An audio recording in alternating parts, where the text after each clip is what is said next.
Morning to you. It might be early in the morning, but the birds are chirping.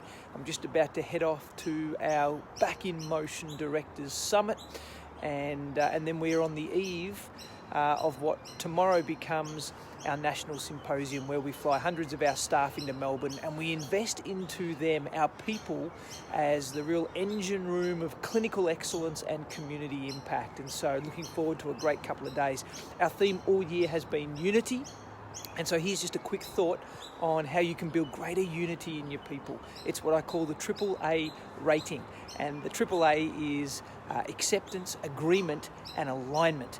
Acceptance is important, where people just accept that even if they don't have all of the information or all of the knowledge around a particular initiative, that they can accept that their leaders are acting in their best interests and on their behalf. It is the lowest form of unity, but it's a great place to start.